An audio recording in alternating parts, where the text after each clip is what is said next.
Hello everyone, I'm Mariana and we want to welcome you to From Ibiza with Love, the Glow Guide. We're very happy today we have Stewart with us to join us and share his experience about Ibiza, life, all the adventures that we've been having so far. So, Stewart, pleasure to have you. Thank you for joining us. We collectively voted that you must be a part of this because we love your energy, we love your insights, and we wanted to share more of this with the world, with the viewers. So Theo's having a blast here too.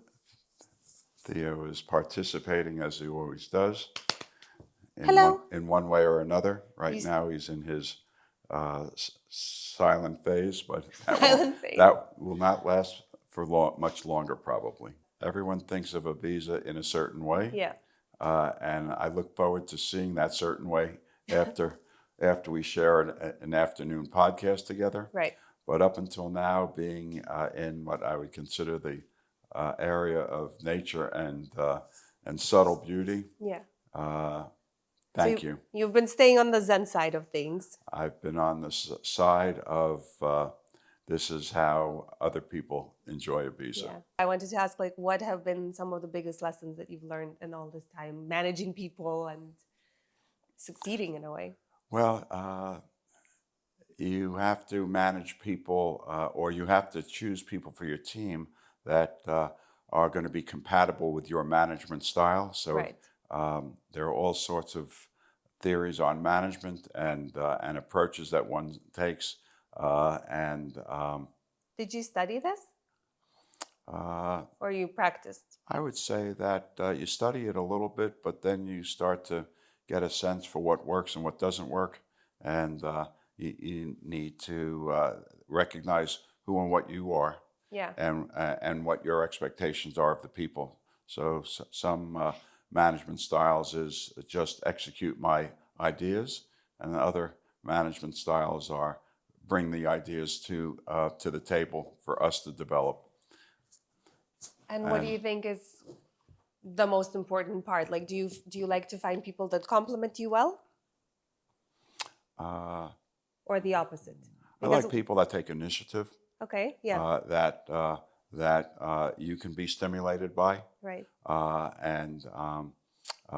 That's an important part from my standpoint, of managing a business. Always being the idea generator becomes somewhat less desirable from my standpoint. I've been very fortunate in recent years to have hired a CEO that has truly taken responsibility at a level that and a level of responsibility and commitment that if it's not equal to mine, it might even surpass mine. Wow. And so you really found the right person for this. That was there's good fortune that goes along with success, and yes. Rich has brought good fortune to everyone at the company, all of our customers, our suppliers, and in particular, me sitting here having a conversation with you has been immeasurably impacted in a positive way. Yeah. So it's not easy to find people that see your vision, understand it, believe in it, and then can also execute it very well. I mean, probably took you a while to align with this person that has done so good for you, but our alignment was cautious at first, and then became very rapid after the caution was put aside. And his style of working with me is giving me a lot of recognition for starting the company and for the success of the company, which is very gracious of him. Yeah. And I turn to him and I say, and our rapid growth I attribute to you. He says, well, he always refers to us as partners, which... No, but it's true. And if you have this type of relationship, it's completely different. We both said that this was a long time in finding both him working with me and me working with him. And the success of the company is very much benefited as a result. But, as more and more of my friends get to know you, I think this is what we really admire about you, that how successful you are is one thing, but how you treat people is so beautiful. Like you have the morals, the values that are sometimes lost in this world these days. It's something that I think is a basic fundamental approach to communicating at every level. Yeah. And the fact is, the nicer you treat people, the more you enjoy it. Yeah. Uh, and then, of course, the virtuous circle of response is they give you a level of appreciation that enhances wanting to do it again and again.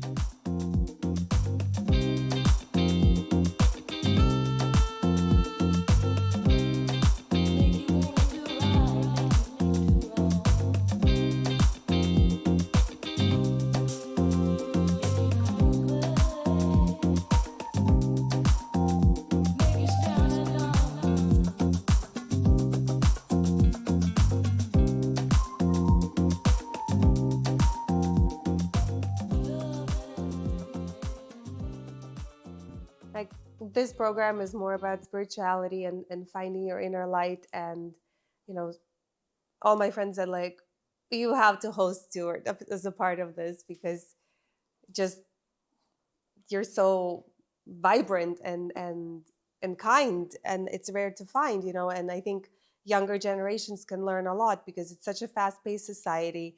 Sometimes you're overwhelmed and you forget that the kinder you are to people, the more it comes back to you. You never seem to forget.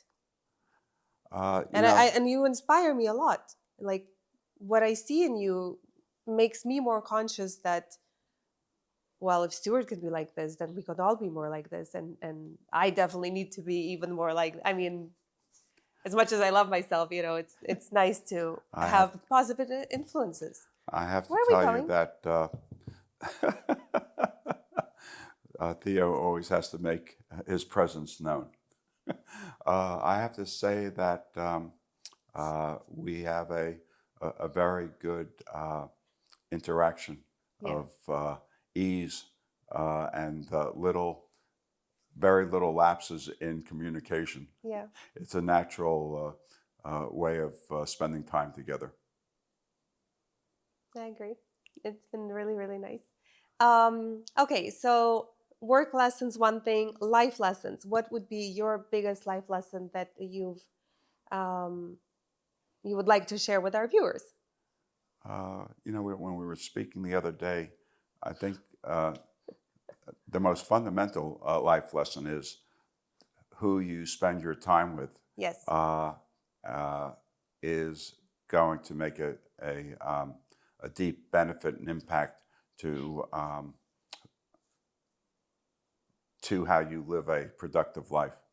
So it's you know, when you're at a certain stage, you think that certain ways of socializing and so forth, which appear to be fun, but are very consumptive of your energy and your and the talent that you have in a negative way. Right. Needs to be considered. Yeah. And it's a topic that came up with a couple of friends of mine in Miami about being ordinary or extraordinary. And when you spend time with extraordinary people, it brings out your extraordinary qualities, and that's very gratifying. If you spend the same amount of time with less than extraordinary people, you wonder why that you're not getting to where you want to be. I mean, there's a lot to be said for energy and what other people mirror back at you, and how they can inspire you, or maybe they can lead you down a distracting path. Yeah. I would have to say that in actuality, I tell people who I'm friends with in Turnberry that before I moved there, I was a rather quiet, withdrawn type of personality. I would never believe that, knowing you now, but I guess we can all change. And they all laugh individually when that comes up in conversation. They said, "Seriously?" But sometimes the environment that you're in Yeah. stifles what your capabilities are and what you'd like to achieve, and so environmentally, being in the right place is Makes you bloom. Like it really yeah, ignites your light yeah, to shine brighter. And I think there, because all the people that live there really are very much like you, sophisticated but not flashy, and like you said, well educated, very successful, very smart, um, and you can really probably call most of them your friends. we actually consider Yeah, ourselves extended family. right. I mean, That's incredibly hard to find. this is an astonishing group of people that are all concerned about things that are good for you, Yeah. things that you might need some emotional support with. Uh, Where's our emotional support? Are yeah, you asleep? yep. He's preparing he, himself for he, his festivities for later, and after know each other for very brief periods of time, uh, participate in important family events such as weddings. They yeah. travel outside the country to Wow. participate. It's uh, It's you it's found your tribe. But is it ever a simple decision of where to live? Because you've actually lived in other places in Miami. Yeah. yeah, I How did have. you find this building again? Um, so I was planning. I lived in Miami during COVID. Right. I was living at a nice property in the heart of South Beach, which was enjoyable for that period of time when people were just trying to. When you were in your party zone? I was living actually in a hotel, so the answer is yeah, it was a party zone, Right. Yeah. and so then I decided that I wasn't going to go back to New York and live full time. In fact, I anticipated living less in New York than in Miami, so I started to look for an apartment in certain areas that I thought were places that I'd like to live, and. And then someone said, why don't you go up to an area called Sunny Isles? It's got beautiful new buildings with on the beach, Yeah. the management of the property with all the people that work there. Right. And the owners of the apartments um, get involved uh, with the personal experiences that go on with the staff's lives Right. when they leave for getting married or for moving That's to another area. They're given a level of recognition and appreciation, yeah. and on a couple of occasions, it brought those people to tears. Wow. Yeah. What a nice Oh, story. there was a wonderful young woman who was uh, getting married, and she and her husband were moving to the west coast of Florida. Wow. And we gave her a send off. I think it was during a Super Bowl event with a gift and with a cake. And she actually was emotionally so uh, I mean, affected by it that's that that she teared up. So you know, it's really like a family. there are all sorts of ways of showing people that you care about them Yeah. and they care about you. Yeah. It's great. I So think that's the little bits of kindness that when you show it to the universe, it comes back magnified. kindness is not an overrated Right. effort. It might be somewhat underused, but I do think it's but it's not underused. overrated. Yeah, yeah, yeah. And I think that's the impression you leave on so many people. And I would love to, and I'm sure if we ever ask your employees, um, probably one of your top qualities Uh, that it you have a lot of emotional intelligence. it seems like it's developed through the course of time. I would have to say that at a certain point in my life, my emotional intelligence could use a little bit of an adjustment. Okay, so in that topic, how can we all develop more of that? What did you do specifically? Because now you seem to have so much of it. Like I'm Uh, always learning from you. I I think that some people, it's a frequent comment. This is the way I am. You have to accept me for Yeah, how I am. yeah, And so the question is, if you take that position, are you as happy as you want to be right. by telling people that they have to accept you the way you are? I think people self-evaluating themselves is probably not a frequent uh, personality trait, True. but the most inspiring people that we see that grow into extended years of life Yes. are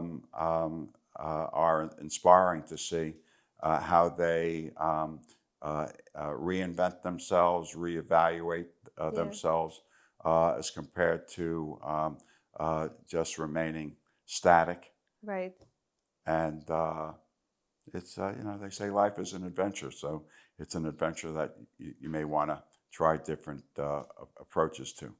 Well, especially if you're so rigid in your beliefs that this is how I am, either you like me or you don't, right? Like I'm not saying that everyone should be the most popular person in the world, but if the feedback you get not just once is that, oh, well, maybe this you could notice, you're right. Like it should progress, it should evolve, and maybe you can be happier if someone is brave enough to tell you that, like, I love you, but there's some small fine tuning adjustments. And that's what I love about my friends because on occasion, I can be overwhelmed with things and I'm like, and they're like, Mariana, maybe you don't notice, but, and then I'm more conscious of it. And then, you kind of realize, oh, yeah, there is little improvements I can still, yeah. But I think with some of my friends, we now are very open, saying, like, maybe you don't realize this is how you sometimes make people feel. And you go through adventures of life. Like I have a good friend that you'll meet her again. You met her in Miami, and yesterday she was like, I think you're having a moment. And today I'm like, you're right. You caught me at a moment where I'm beyond overwhelmed. And yeah, we kind of like help each other get better and better as people. It's nice to help people. Yeah. It's nice when they help you. Yes. And Sometimes people are afraid to say, this is the effect you have on us. And that requires a true friend. well, it puts up an obstacle to where you'd like to be together. Yes. So if you don't like something, you avoid it. Right. And so so friendships sometimes either become more expansive or they start to become more constricted, and it's because you're either moving in different directions, Right. or you're not sharing some things that don't work Yeah. to keep you close together, Yeah. family or friends. So I wanted to ask, since you have a lot of life experience, how can you integrate your kindness also with setting boundaries with certain people that maybe, are trying to take advantage of you either for financial or whatever personal use? Like, what can you share on that topic? Well, I mean, there are certain boundaries that are personal boundaries that you might set, but Loves you. There's no personal boundaries with Theo. I would have to say that Theo has settled into showing me that there are no boundaries between he and I, which is nice. I don't object to people engaging with you Right. if A, they're honest, and B, for the purposes of if you can help them uh, in in some of their objectives, Yeah. financial or social, or other areas that they think that you might be helpful. The question is, do you value this person in a way that you want to do that? It's not Right. necessarily an obligation that you have to help people, but it's certainly always nice to help people that have talent that Yeah. are young in their process of where they're going to go with their talent, to give them some advice, a helping hand, some suggestions. Right. I think one of the things that I've done with my friends at Turnberry is, through the course of time, when I hear that they're looking to do something, or one of their kids is looking to do something, that I have an introduction that I can make. I mean, I always bring to their attention that if this is helpful, I'd be Yeah. glad to make that introduction. But So you're like me, always connecting people. uh, potentially, yeah, Yeah. if I think I have something that would be helpful to them, and some of them have worked out well, and I'm pleased to help open doors. Right. At the end of the day, after the door gets opened, Yeah. That's on them. it's up to them to execute. Right. Uh, Yeah. but there are some people that are just looking for an easy path, and those That's the long way, the longer way to go through life. those you might not necessarily be that interested Yeah. in extending yourself to. And I think with time and with experience in life, you understand more the integrity of people. The Yeah, integrity the of people. shortcut is not, it's the longer way, I think, actually. There are some things that will help you get to where you'd like to be, Right. that are very hard to uh, achieve without some level of support. Yes. Yeah. Other people can accomplish the impossible, and they're rare and very interesting to see how they've accomplished that. Probably the truest level of enjoyment that you get is through failure and then success. Yes. So Because if you're always on the upside, then do you forget how it feels to get there? failing and then succeeding gives you a level of enjoyment for that success. That means everyone knows the Steve Jobs story. He uh, he uh, he had some very challenging Yeah. things to overcome. But most people actually, like the ones that truly succeed, it's because they didn't give up in the process. They kept going and going and going, and then 100 times after, well, hopefully sooner, but I think that's part of life, that if you don't give up, eventually you succeed. A lot of people, unfortunately, I think statistically, they're right there. If they just keep going, they'll be, and they kind of like, you get overwhelmed or you get discouraged, and at some moments you can feel like, and maybe that's when your introduction makes all the difference in these people's lives, because it's a long road Yeah. to success. Well, one of my friends in the building who's had a very successful career, when we met, we were uh, speaking about what he does and so forth. I asked him, what do you do? He says, I've had a lot of years of failure. And I consider myself a professional failure. Wow. I said, well, it's good that you kept at it. Yeah. He says, yeah, one day it clicks, and you say that you're appreciative.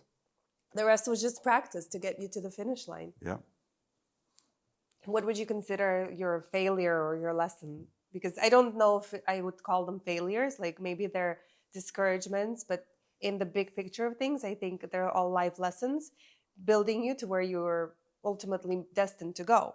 So in that sense, what would be your defining moment in business and life, whatever you think is the most important to share?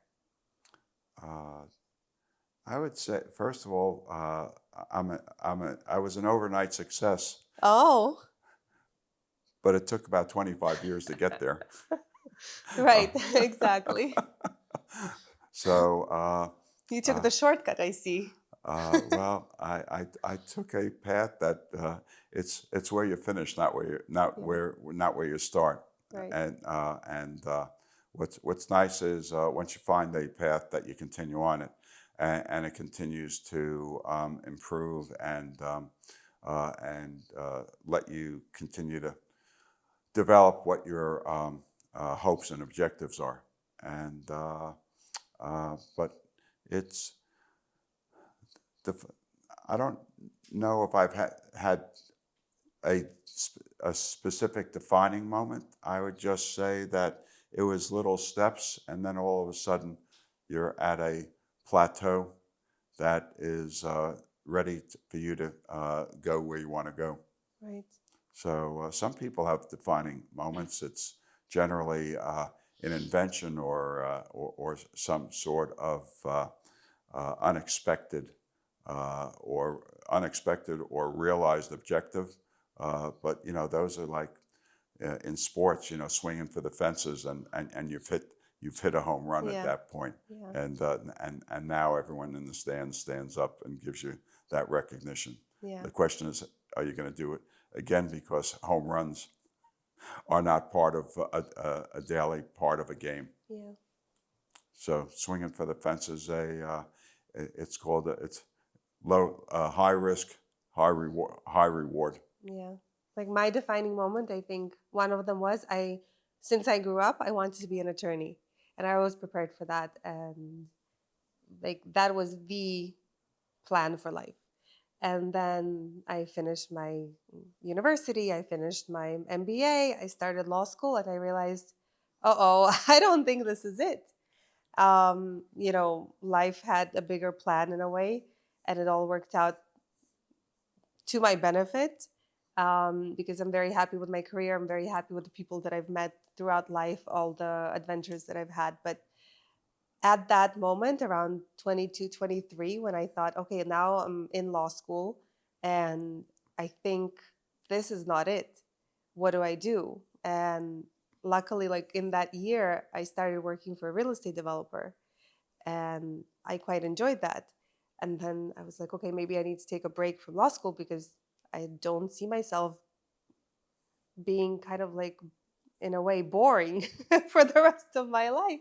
So, um, you know, luckily it all aligned super well. But for sure, I had an identity crisis for a little while where it's like, okay, now what? Like, what I always thought my life would be in terms of career, I was totally lost. And luckily, like, it aligned. And then, the joke is like in the first year, I sold a property that was 20 million when I was basically 23.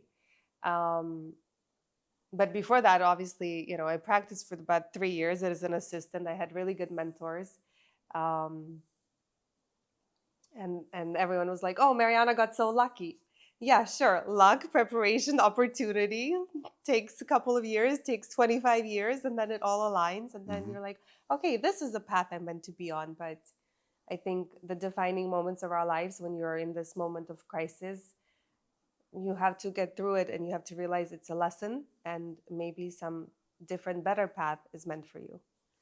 Well, you did, as you told me, a lot of things at a young age, accelerated education Yeah. and degrees, and being ahead chronologically of the traditional track of time for those degrees.